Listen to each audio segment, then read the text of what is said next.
You are experiencing the Knuckleheads of Liberty podcast. Welcome to the Knuckleheads of Liberty, where we're bringing you the people and the organizations fighting for liberty around the country and in your region. And today our show is going to be one centered on issues of race, because there's just been a whole bunch of stories that one have been popping up lately, and two we've been a little long in getting to. So we're gonna jump into those. But before we get into any of that, let me introduce you to our panel. In our lower left-hand corner, we have Leon, the word Brathwaite, last word in Liberty. He is a retired engineer in the state of California. In our lower right-hand corner, we have our screaming eagle of freedom, Tim Everett. He is a pilot in the state of California. My name is Jason McPhee, and I'll be your host today. So again, this is going to be a show that touches on a whole bunch of subjects of race, UC admissions, hiring in Chicago, even selling jeans, and a mass shooting in New York City. But before we get into any of that, I want to start with our quote of the day, as we always do here, with something that's kind of relevant. And I think this helps to set the tone of the show. This one is from Thomas Sowell, and I recently found this quote, and I thought it was a really good one. Said, racism does not have a good track record. It's been tried out for a long time, and you think by now we'd want to put an end to it instead of putting it under new management. And I feel like that's what the Democrats have done. Is I think we've all come to see since at least the 60s, everybody seems to be getting on the same page that racism is not such a good idea, but some people just don't want to let it go and maybe want to reorient it. What do you guys think about this quote? Well, I think Soul is so. Tim, you want to go? That's fine. That'll be fine. You want to go? Go ahead. Okay. Yeah. Yeah. Of course. Who doesn't love Thomas Sowell? Well, I don't know. Maybe there are people that don't love Thomas Sowell. Maybe some racists out there. No. Yeah. I can't figure that one. But yeah. I mean, does not have a good track record. So yeah. I agree. I guess it's trying to, definitely now we have reverse racism. And so, it's now under new management. Now that, white people are to be discriminated against, Asians apparently, especially in UC admissions. But anyway, let's talk about that later. Leon, what do you think? Well, first of all, I just want to comment on something you just said. You used the expression, reverse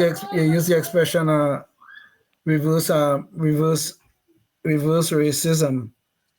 There's no such thing as reverse racism, Tim. Racism is racism, regardless of the direction it goes. Okay? Because by saying reverse racism implies, it's like implying that a car could only drive forward. Okay? Mm-hmm. No, racism goes both ways. It happens all the time, especially in the last 20, 30, 40 years. With all this affirmative action kind of stuff. But before getting into all that, I sit corrected. Okay, very good, very good.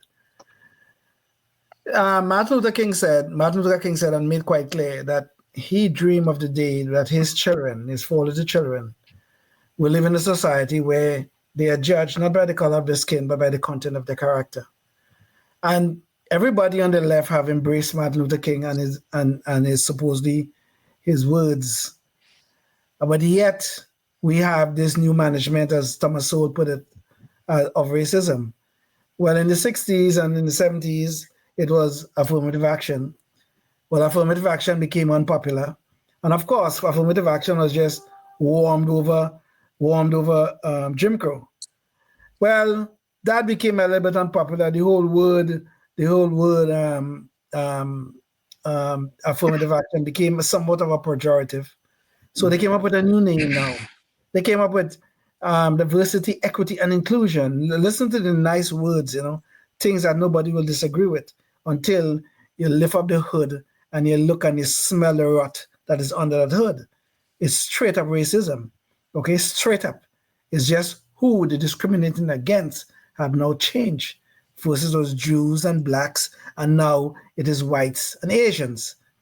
Well, Trump came along, and Trump now decided, this DEI, whatever the hell it is, or whatever the hell you want to call it, is not good, and it doesn't work. It's not going to work for America. So he decided that he wanted to get rid of it, and he's doing everything he can to do so. Well, all of a sudden we started to hear about belonging and engagement or some kind of nonsense like that. A new name, new management of racism. But this thing, no matter what you do, it never seems to go away, because somehow or the other, the race grifters in our society have decided that this is their path to wealth and notoriety. Because we have people like Ibram X. Kendi, we have people like Jesse Jackson. Well, Jesse Jackson kind of out of the picture right now. I understand he's sick. God bless him. But Al Sharpton is quite well and profiting from this racial grift that is going on. And every time we try to take a step forward, we always have to end up with 2 steps back, because these people are out there and so quite handily supported by a whole cadre of white liberals trying their very best to keep this thing alive.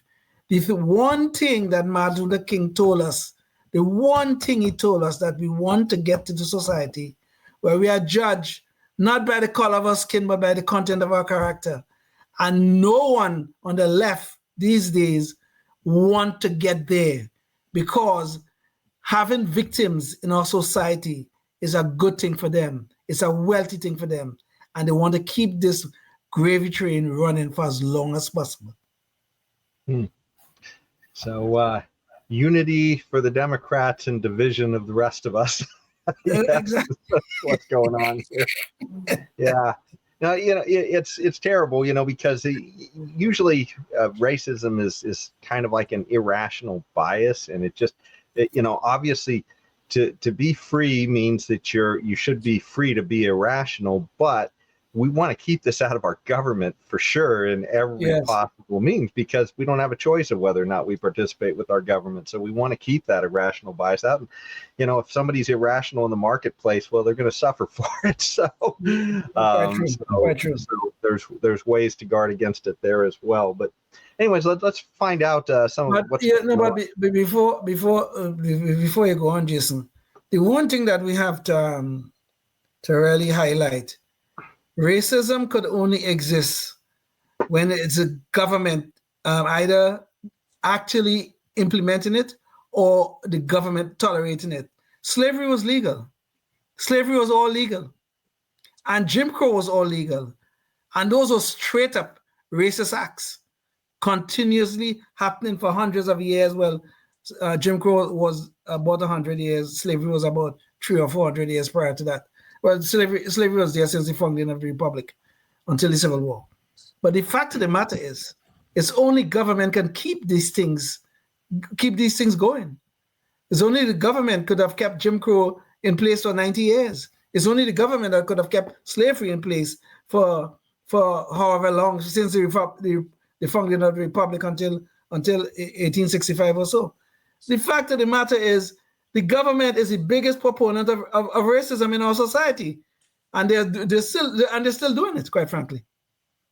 Yeah. Yep. It's a great way to divide people, that's for sure. For sure.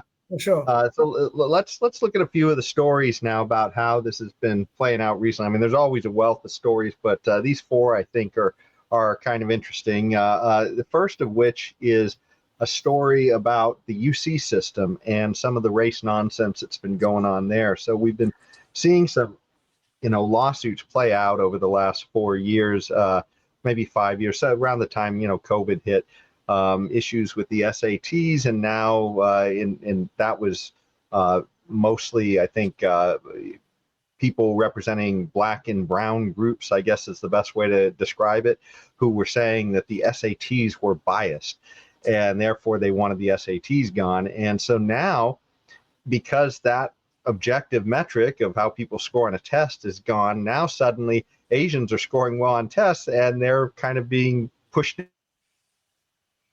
So this is the problem. So let me play a video that's going to show a little bit about a background about that case. And another interesting aspect to this at the end of the video too, and I tacked this on, but is the way that the guy is pushing the case, and he's using AI, and I just thought that was an interesting aspect to the story too. So anyways, let me play the video for you. You may recall the ABC7 story that went viral 16 months ago. A Palo Alto teen hired straight out of high school by Google as a PhD-level software engineer, yet he was rejected by most colleges he applied to, including 5 UC campuses, even with a 4.4 GPA and a 1590 out of 1600 on the SATs.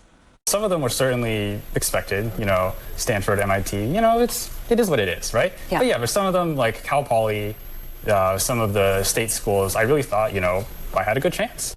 His name, Stanley Jong, and he and his father just filed a lawsuit against the University of California and the U.S. Department of Education. The Jongs allege that UC is engaging in racial discrimination in admissions despite the law banning the use of race in the process. Of course, this incident with the UC came on the heels of the Supreme Court's decision against Harvard a few years ago, in which they found that Harvard was systemically discriminating against Asians and whites. In fact, it was so pervasive that Harvard had developed new metrics in order to get the racial mix they want, and they assign personality scores, or personal rating rather, and of course, blacks and Latinos somehow all managed to score higher on personal ratings, whereas Asians scored lowest. Of course, this followed a lawsuit that was brought against the UC system, I think it was about 4 years ago, where a group of students said that SAT scores, which should be an objective measure, they claimed those were biased because essentially blacks and Latinos were scoring lower.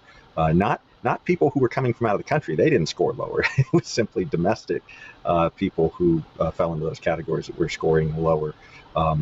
And so, of course, they took away the SAT scores, and of course now they're biased in the other direction. The suit was filed in late 2019 on behalf of students and associations and advocates who were fighting the use of the SAT and the ACT for admissions to the UC system. The state of California and the UC system talked about diversity as an objective, but in fact it was one of the least diverse systems in the United States. The SAT and the ACT violate the 14th Amendment. Those constitutional rights require equal access to opportunities afforded by the government and by the state. The SAT and the ACT have not been validated for students with disabilities. We don't actually know what the test is saying about that student. One other aspect that I thought was interesting about this case is that the parents are actually, they're not getting much in the way of legal assistance. And there was an interview that one of the father did with California Insider, and he talks about this, and I encourage you to go check it out. But he talks about how essentially most of the people who might do this pro bono really weren't that interested, just because they didn't see there being a huge chance in California because of the judges, is how he explained it. So they had to do this on their own, and so they're doing it almost all with AI, and I thought that was really interesting. That's the kind of a social pressure the student's going to be on. So you end up suing without a lawyer. That's right. We actually sued 4 universities. And you were told that there's no chance you have. So our lawsuits are heavily assisted and drafted and polished by using AI. So I have no idea how to write a legal document, but I was telling the AI, I was telling ChatGPT and telling Gemini, hey, look at the SFA legal case, look at their complaint, and here's the facts about our case against the University of California, write a complaint. And then within minutes, it gave me a skeleton. So we'll see. It's clearly a David versus Goliath situation, but maybe we'll have a sling in our pocket, and that's AI.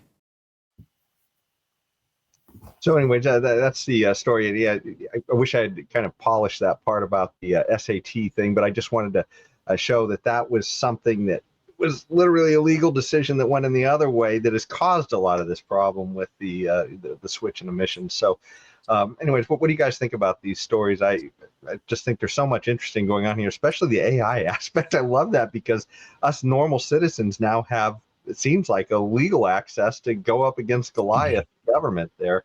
But anyways, what do you guys think? A lawyer, literally a lawyer in our pocket, huh? Yeah. Well, it's interesting because he said that there was some real high-powered lawyers that the UC has going up against them. And I couldn't show the whole interview there, but just the aspect that he said, look, this is giving them a fighting chance. They were actually able to, he said, almost all their legal work with AI. So anyways. No, but yeah, well, hey, any port in a storm. Good luck. I don't know how that's going to come out. It's an interesting case to follow, though. This AI is fundamentally changing so many things.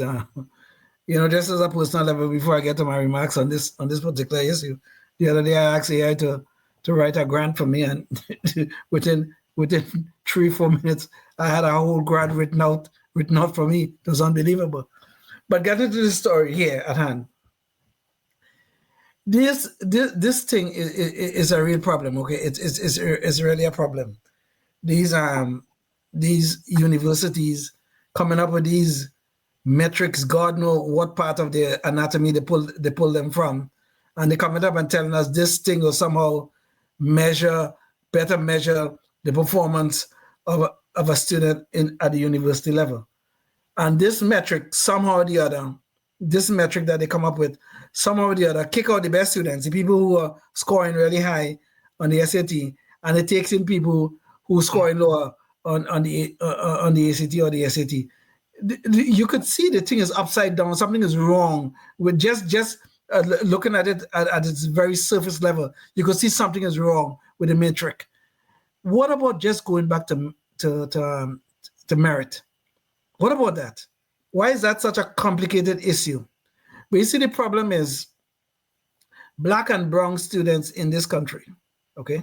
Black and brown students in this country are suffering in some of the most horrible schools you could think about anywhere in the world, okay? Some of them are more horrible than you could ever imagine. And when these people graduate from high school, some of them are graduating and they probably could not even read the diploma that is being handed to them. This is a total condemnation of our public school system. The problem then comes, some of these students, not all of them obviously, some of these students want to go to the next level, to higher education. And these universities now, these bean counters think, well, we have to give everybody a chance. Oh, the 14th Amendment is bullshit. Oh, excuse me. That woman was talking about equal access on the 14th Amendment. I don't know where the hell she got that from. And wherever she got her law school degree from, she should take it back. The fact of the matter is there's no such guarantee in the 14th Amendment. There's no such thing, okay? Equality under the law is different from equal access as she phrased it. But the point is, though, the public schools are doing this great disservice to the students, and then the universities are turning around and doing a further disservice to some of these students by putting them into situations where they are not competitive. So instead of having a student who could have done successfully well at a little state school or something like that, or stuff like that, who could have done really well, they pull them up now into like a UC system, into some of the better UC campuses, or into Harvard and Yale and all of these places and stuff. Next thing you know, the 6 years will come by, they don't have a degree, and everybody, oh my goodness gracious, a different kind of racism. They don't want these students here. That's why they're giving them bad grades. No, these students came in and they don't have what it takes to be successful. Now, some of them do, but many of them don't.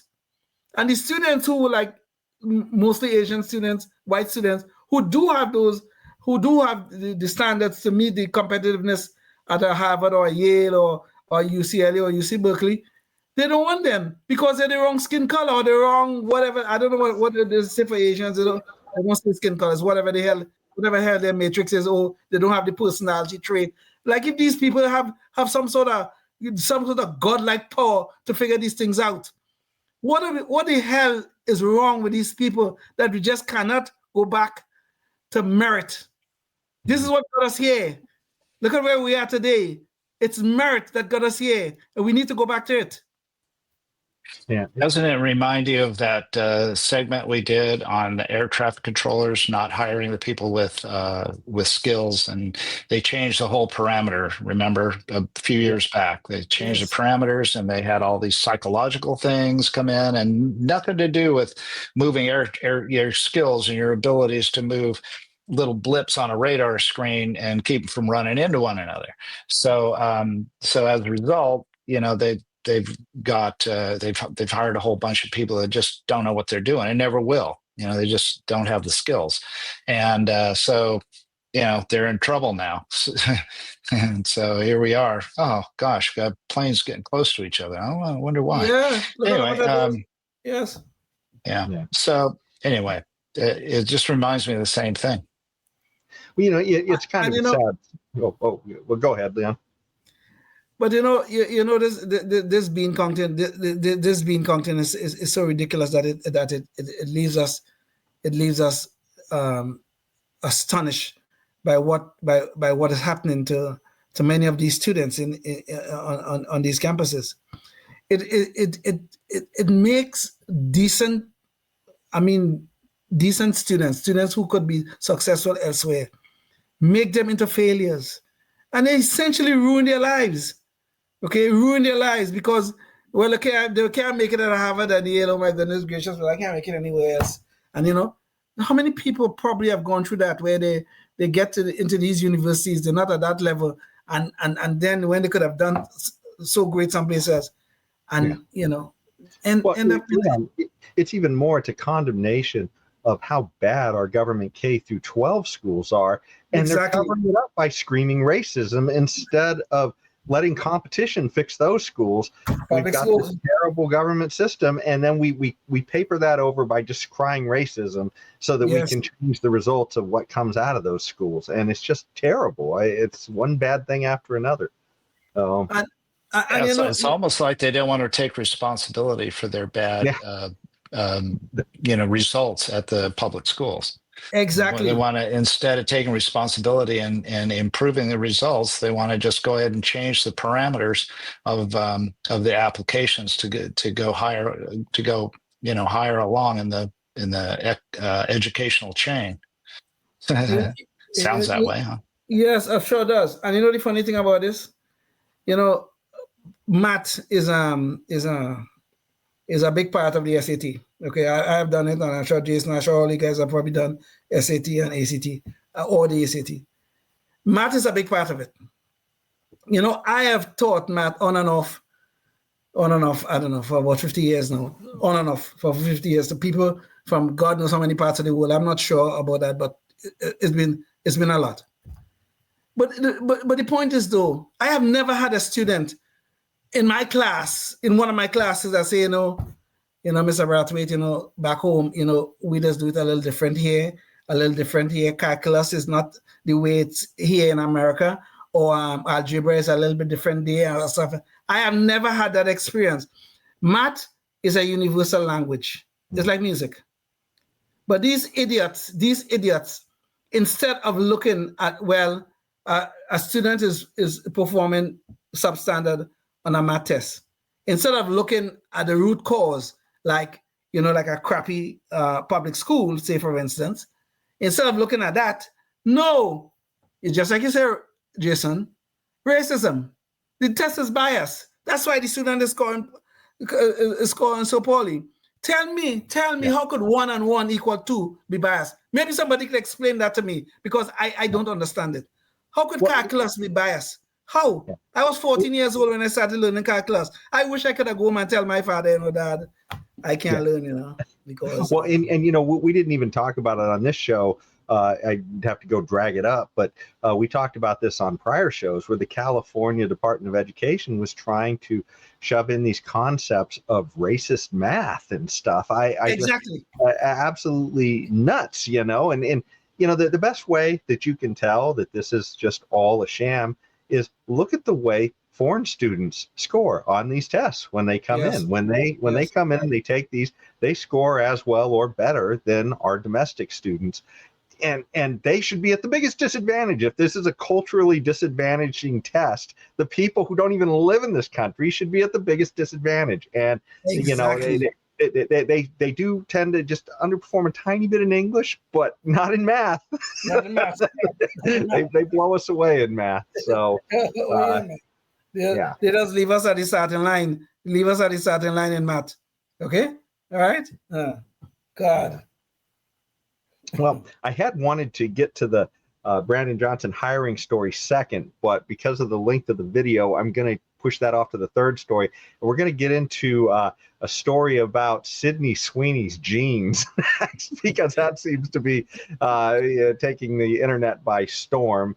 So let me pull up that video, and we can just squeeze that in before we have to break for public access. Genes are passed down from parents to offspring, often determining traits like hair color, personality, and even eye color. My genes are blue. Sidney Sweeney has her genes. So there was the Sidney Sweeney provocative pun on genes. And of course, it's not a racist thing to say that somebody may be beautiful because of their genes. I mean, we're all different because of our genes. So it's just nuts. But because she's white, somehow that's a problem. Ultimately, we'll find out how well this ad does in the marketplace, and that'll tell the story of whether or not it was a successful campaign. But it should be noted that the woke are out there pushing their own propaganda through advertising campaigns, and it's not going quite so well for them. If you'll remember, about a year ago, Jaguar did a very odd advertisement that prompted Elon Musk to wonder whether it was even a car commercial. Let's take a look at that one.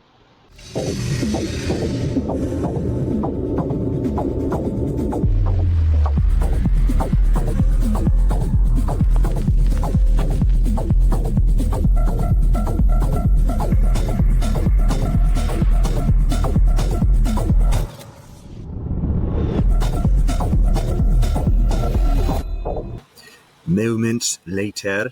According to an auto industry report, Jaguar registered just 49 cars in Europe during the entire month of April. Guys, that's down 97.5% compared to last year, where they sold nearly 2,000 cars. Between January and April, sales dropped 75% versus the same time last year. And Bloomberg claims the brand has effectively gone dormant since rebranding and ditching all of its gas-powered models. Lydia, as Charlie says, go woke, go broke. So that's kind of the theme, right? This absolutely picking apart these commercials to try and find everything under a woke lens. But if you want to hear what we have to say about it, you're going to have to catch it. If you're watching on public access, you're going to have to come online to catch the rest of the conversation. But anyways, back to the show. So what do you guys think about this? Oh, gosh. I wish I knew more about Jaguars. So they ditched all internal combustion engines for all electric. Is that what Jaguar did? Yes, they did, yes. I think and then so. their sales plummeted 75%. Okay. That's just a duh moment. That's like, okay, what did you expect? But not only that, I mean, look at that commercial, Tim. There wasn't even a car in it. Yeah. The name Jaguar appeared at the end, but there was no Jaguar in the commercial. All we saw is these androgynous people walking about doing what I don't even know what was the point of that commercial. I saw the commercial run. I didn't even know what the hell it was about until at the end I saw Jaguar, and I still didn't make the connection. Yeah. And they're wearing clothes that they wouldn't be caught dead in public. Okay, those models in that ad, they wouldn't be caught dead wearing those things in public. I mean, that's just the most ludicrous getup I've ever seen. Maybe if you're on your way to a Halloween party, that's maybe okay, sure, but anywhere else, no, that's unbelievable. Well, anyway, okay. Well, maybe maybe Jaguar. That's the beauty of the marketplace, is that you live or die with the marketplace, and it's justified. It's not unjust. It's totally justified. So we'll see how if Jaguar can come up with a justified response to their predicament that they find themselves in. Well, but more to the point, also, I just want to jump in too. We'll see how Sidney, Sweeney, and American Eagle do with their jeans too, because that's also taking a risk in the marketplace. The pun that they used, and we'll see how that does too. I mean, a lot of people are just losing their minds over this, and it just seems like, why? I mean, they talk about straw manning instead of steel manning. You know, you make a jeans pun, and suddenly that means you're a Nazi. I don't know. Yeah. Well, the one thing I'll say in defense of American Eagle, I believe it's the company who had Sidney Sweeney.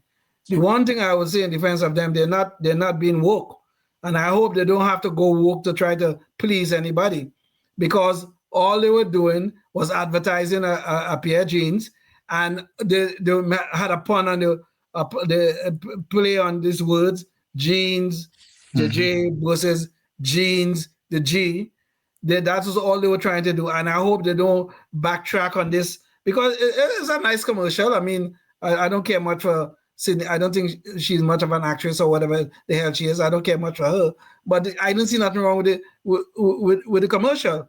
But these people, you know, honestly, these people on the left, they should donate their brain to science so they could understand how these people's brain work. Because I think it don't work, quite frankly, but they're still walking around. So there's something here, something special about these people that they should donate, that we should try to find out. Because these people are absolutely insane. When I say insane, I mean they are totally and absolutely insane. You want to tell me we have a jeans commercial, a J I'm talking about, jeans commercial with a halfway decent looking woman, probably some people will say beautiful woman, wearing jeans, and they had a little play on the words, and all of a sudden you have lost your mind. You're having a psychotic moment because there's this play on these words, this jeans, and all of a sudden you can't deal with it. It's been triggering to you. Your brain should be donated to science. This is madness on steroids. Are you saying you're in favor of the government funding this research, this brain research here, Leon? You want them to take your tax money and put it to that use? Hey, Tim, I don't care who funded it, okay? But somebody need to fund it, because we really need to find out about this. We really do. This is insanity. Yeah, you sound like you're in favor of it, funding the research with your own tax money. Okay. Well, I think it will be an important contribution to society. It's enough of an important society that I really don't care who funds this research. I really do. We need to find out these people brain work, man. I really do. I really want to find out. Okay. I'll take government money to do it, even though I'm so dislike government touching anything I do or anything or society. But I'll even take government money to do this. That it is that important. Remember, government money is your money. Yeah, it's true. It's true. Yeah. Taxpayer dollars. I should say taxpayers dollars to do it. Yes. I'm sorry. If you look at that Jaguar commercial, that looks like the result of a PSYOP, which means it was our government money anyway. Going and generating that. I mean, how on earth did you generate that through the marketplace? Yeah.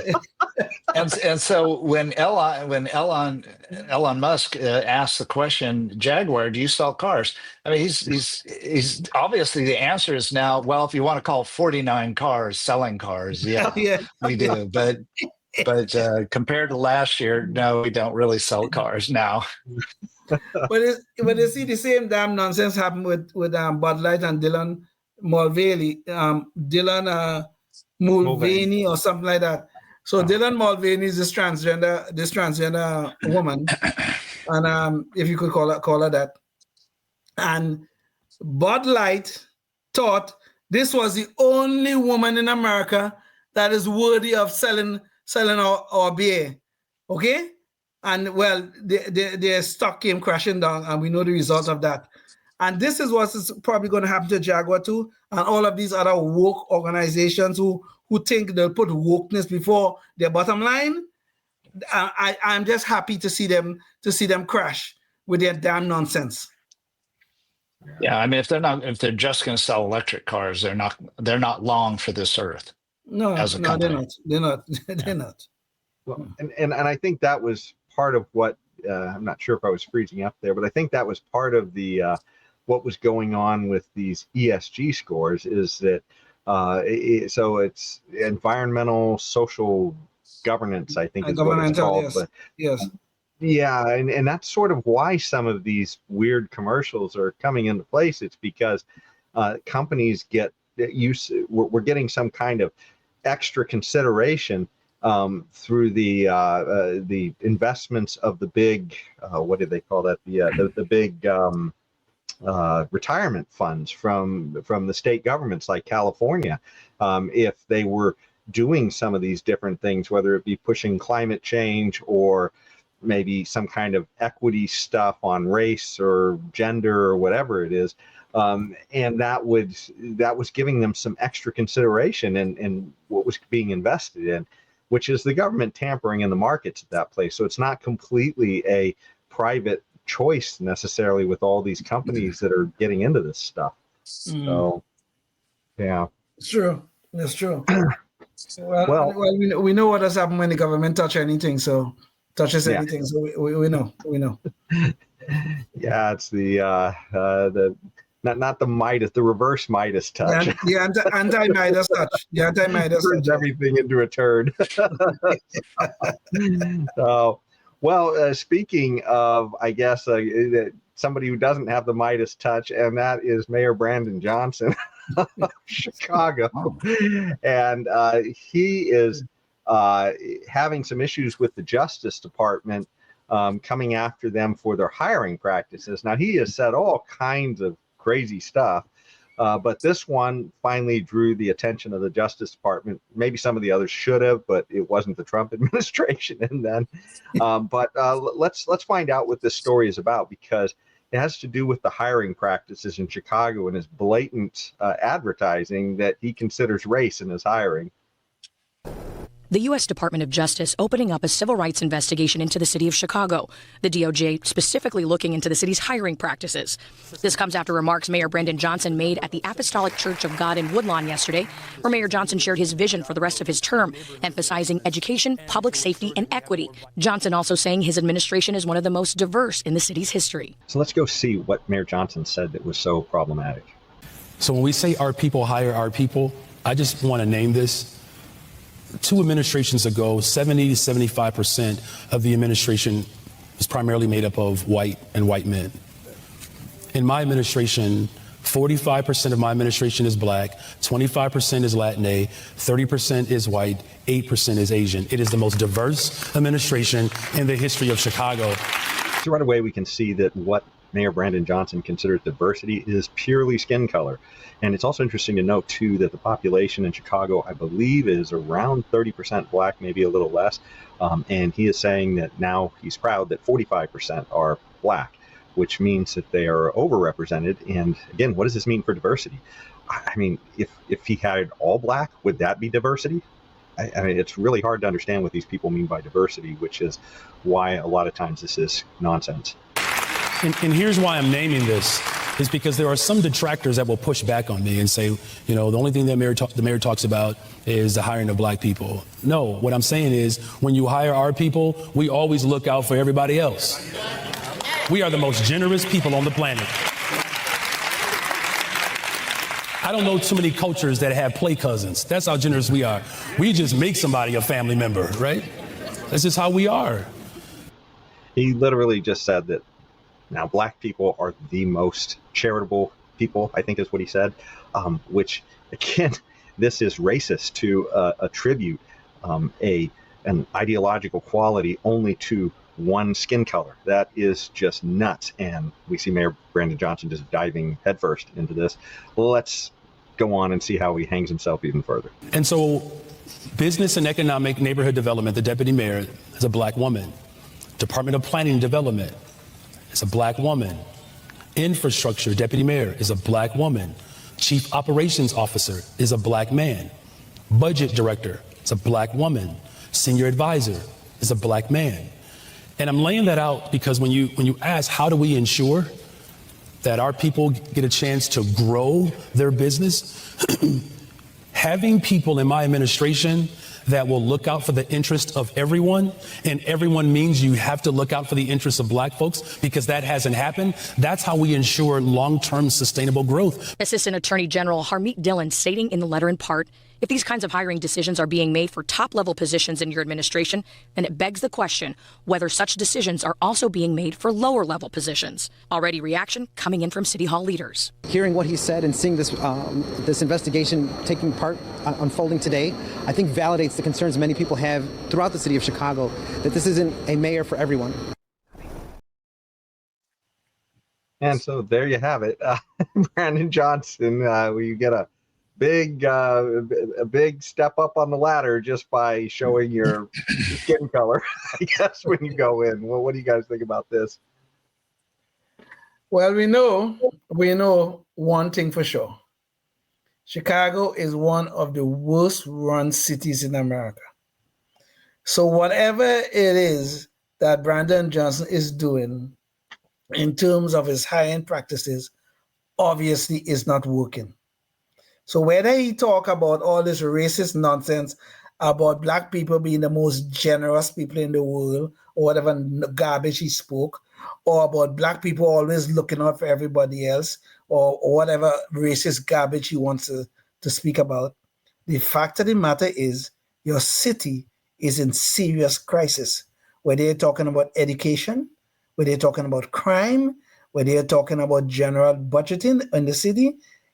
All of those metrics are in very, very bad shape. The man is grossly incompetent. He's a good talker, but that's all it is. And this city that called Chicago is a disaster. And he wanted to tell us that his high-end practices, the people who are actually running the city, his high-end practices are achieving something. What it is that he's trying to tell us that this high-end practice is achieving, what, other than gross incompetence? Yeah, I'm not sure where he gets that comparison of generosity amongst different racial makeups. I'm not sure where he gets that data. Who's the most generous? I mean, is that in what parameters is he coming up with that? I mean, is he just saying it? What do you think, Leon? I think he's just saying it just off the top of his head, has absolutely nothing whatsoever to back it up. Okay, Brandon Johnson's a racist, okay? You don't have to look far to figure out where he got that from, okay?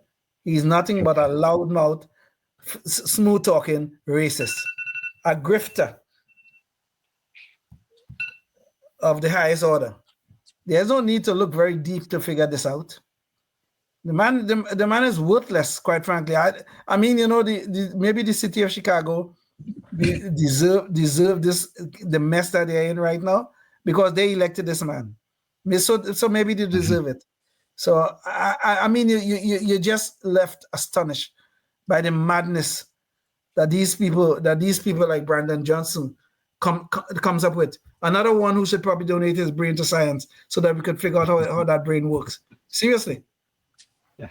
Well, Leon, you said he was a good talker, and I mean, I want to qualify this. I'm not an expert in this area, but if I had to guess, if I had to guess that any particular politician was retarded, I think this guy might be retarded. He's hanging himself on when he speaks publicly. He sits there and he just says this stuff out loud, like somehow he doesn't think that's going to come back on him when he's saying that somehow he attributes different qualities to people on skin color. And I mean, we're not even talking about something that's like objective, like maybe if he had said that about watching the Chicago Bulls and making a statement about basketball or something. We're talking about the way people think. How on earth can he even there's nothing to measure this on. It's just nuts. Well, okay, Jason, let me rephrase my statement. He is very articulate in his stupidity. How about that? Okay? All right. He talked himself into a hole, that's for sure. Oh, there's no doubt about that. There's no doubt about that. And he think now that the Justice Department is investigating him, he think he can talk his way out of that hole too. Because he's, like I said, he is very eloquent and very articulate in his stupidity. But, we'll see. We'll see. I didn't think it was possible to get a worse mayor after Lori Lightfoot. And yes. my gosh, I mean, I think they'd take Lori Lightfoot back in a heartbeat. Yeah. This man makes Lori Lightfoot look like the most competent mayor we ever had in America. That is what this man is doing for Chicago. Yeah. But by the way, too, it's just a side. He has just really damaged the Chicago education system there, too. He came from the teachers union, and I guess that was a big plus for the Chicago's teachers union. Well, they voted for pay raises, I guess, that they had no money for. And the board, literally, it was one of these crazy situations where the board was standing up against him and wasn't going to approve it. So he summarily fired everybody on the board and replaced them all with hand-picked people so that they could get their raises, even though there was no money for them. So that's the kind of lunatic this guy is, and it's just really doing bad things for Chicago. So, but you deserve the government you vote for. So that's what Chicago voted for. Here it is. Well, I think this takes us to our Knucklehead Noise Patrol now, and so that's something that just recently happened, and maybe Tim might have a little bit of interest in this one, because this one was one of a shooter that happened in New York City, but they had a case where somebody came in and tragically wound up shooting up some floors on a building and killing about 4 or 5 people, but for some reason CNN had to inject race into the story in a bizarre way. And so I'm going to play the video here just so you can kind of see what was going on. Showing you here to John's reporting that they do know what he looks like, male, possibly white, mustache, sunglasses, in that building, isolated to, they believe, to various locations, including upper floors is where they're focused. What are you learning, Shimon? All right. So, Brian, stay with us. The former deputy director of the FBI, Andy McCabe, is with us as well. And Andy, I just want to ask you talk about a 44-story building, as Brian is reporting. And what John Miller just said, there were a few things that really stood out there. Among them that they do know what he looks like. Sunglasses, mustache, male, possibly white. So there you go. Here's the picture that the police were circulating during that time. And this was an active situation that CNN was reporting on. And they are playing games with the race of the suspect, which is super important, right? Because it's one thing to play games after it's not an incident, and you can just say it's in poor taste or whatever. But this is like, you see the guy and you say, oh, I see him with a gun, but don't worry, he's not he's not white. Just let him go. We're looking for a white guy. But this was the guy. This was the person, and he went in. There was a side issue here too. I guess he was looking for an NFL office that was in this one building, and I guess he was suffering from CTE, which is a concussion disorder. And he wound up getting off at the wrong floor, I think, and shooting up an office that had nothing to do with that before he got to the NFL office, I guess. But yeah, I mean, this is just nuts, that CNN is so focused on race that they say probably white when there's nothing to indicate that. Well, what do you guys think about this? This just seems nuts. Yeah. Well, to be fair, I think they said possibly white. Correct. Oh yeah, possibly white. Possibly. Why didn't it say possibly anything else? Why it was possibly white? Yeah, good question. I would definitely not. I mean, I guess he could have some white blood in his background, his ancestry somewhere. He might be like Elizabeth Warren, Oh yeah, of course. You mean Pocahontas according to Trump?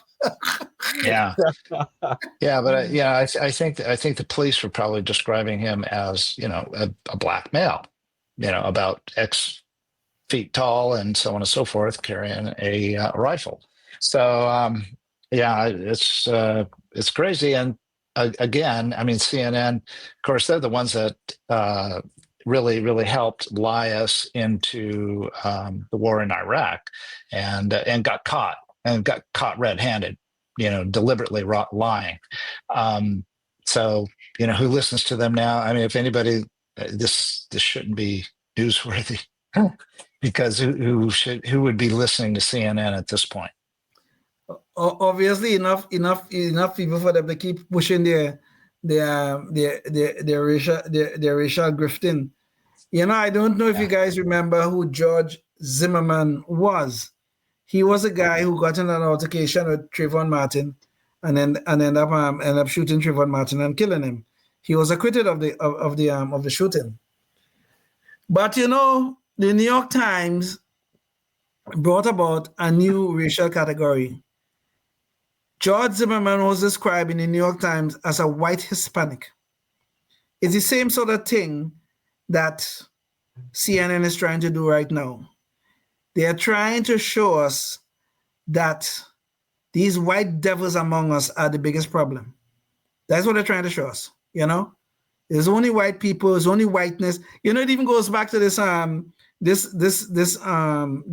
that we were just watching from Sidney, Sweeney.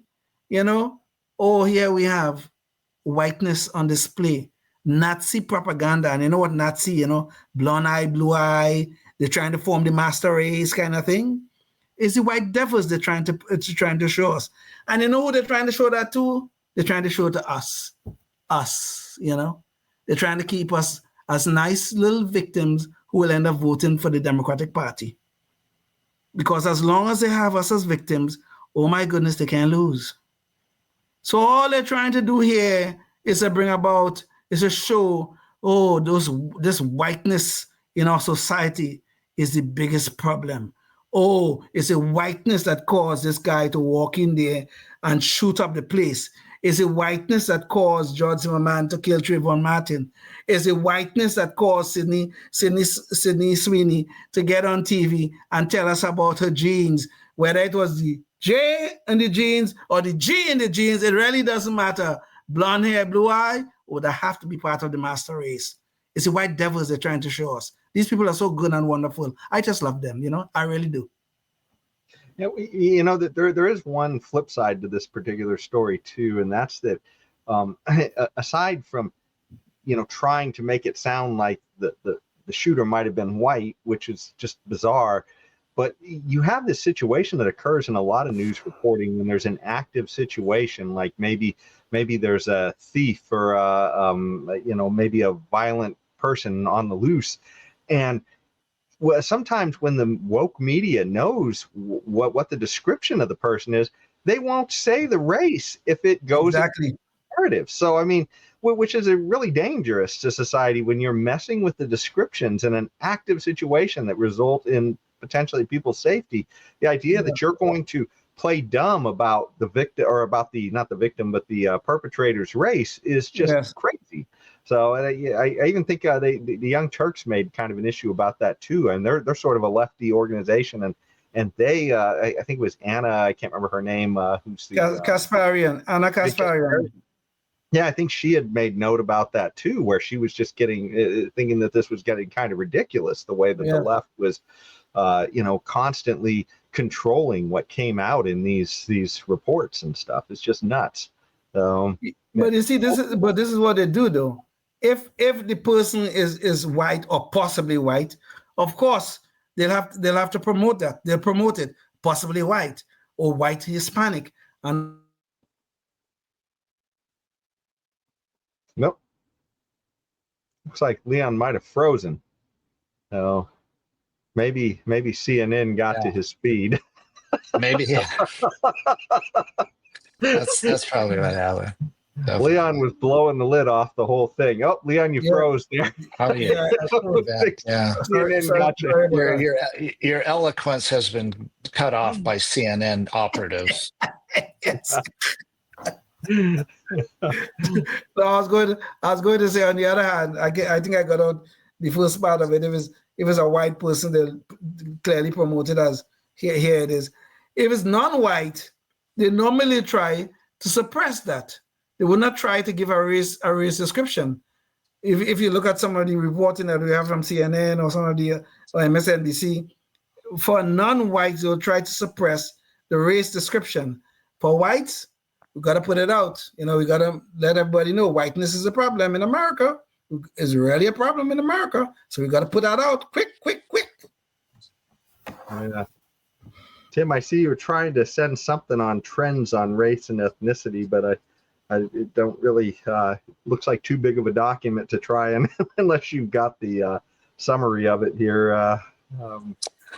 No, I was just doing that for you guys. That was I don't think it's too big of a document, but anyway, there's a number of graphs and this seems like a legitimate study, and it doesn't support that the mayor's it doesn't support what the mayor was saying. No, in fact, it disputes it quite thoroughly. Oh, about his hiring practices or no generosity? Generosity and generosity rates. I mean, not that there's none. I'm not saying that. It's just it's not a bold-faced thing about yes, exactly the most generous race ever. Somehow melanin affects your generosity. Correct. Yeah. Somehow I don't know how. Well, that's the kind of nonsense, I guess, that you get out of woke culture. Absolutely. Yeah. Well, I tell you, unless either of you guys have any other thoughts, I think that's just about a wrap here. I have one thought. Okay. So in fairness, I corrected Tim about something at the beginning of the show. And Jason, so in fairness, I have to also correct you on something you said. You spoke about overrepresented. I don't understand that word, okay? Because you're talking about Brandon Johnson and the fact that I think he had 45%. 45% he said blacks in his administration, and I think the population of blacks in Chicago is 33%. Listen, I don't understand this word overrepresented. We are all human beings. So regardless of who have the job or who don't have the job, if nobody's overrepresented. If you qualify for the job and you can do the job, there's no such thing as overrepresented, underrepresented. If you qualify to enter a university under some standard, whatever the standard is, as long as it's based on merit, nobody's overrepresented, underrepresented. We're all human beings, and we're all Americans. Well, for the most part, we're all Americans, except for those illegal aliens trying to tell us they should get rights. We are all Americans here. Okay, so I don't know that I don't understand this overrepresented or underrepresented thing. I really don't. Well, Leon, I completely agree with your feelings there. The only reason I brought it up was because Brendan Johnson had had tried to lay out a metric that he had the most diverse administration. And what the heck does that mean? And if he's measuring it apparently based upon skin color, because that's what he said. I have 45% black. I have 30% white. Well, I mean, so the point is, if you're going to call that diverse, then what does it even mean? And so I think at least the only kind of sensible baseline is to just go and say, well, at the very least, we can say, how many people do you have of that group in society? And are you anywhere near that? That would maybe, but I agree with you. We shouldn't even really be considering that. But, for somebody who has to see it in skin color like Brandon Johnson, you kind of need a baseline or something to work from, right? Okay, I will accept your explanation, but I wouldn't, not completely, but I'll accept it somewhat. Well, and for those of you watching, we hope that you will also accept our explanations on all this stuff. It's a pretty crazy world out there. But they are coming for our liberty every day. And, so if you're watching and before the next show, think about what you can do to advance the cause of liberty in your community. Because, well, I tell you, there's people out there who are looking to encroach on your liberty, whether it be in racial hiring practices in the government or whatever. There are things people are trying to do. So see what you can do in your community to advance the ball for liberty. And until next time, stay tuned and stay free. Oh, yes, indeed. life, liberty, and the pursuit of happiness, always and forever. Thank you for listening to the Knuckleheads of Liberty podcast. Find us on Facebook, Rumble, YouTube, your favorite podcast network, and at knuckleheadsofliberty.com.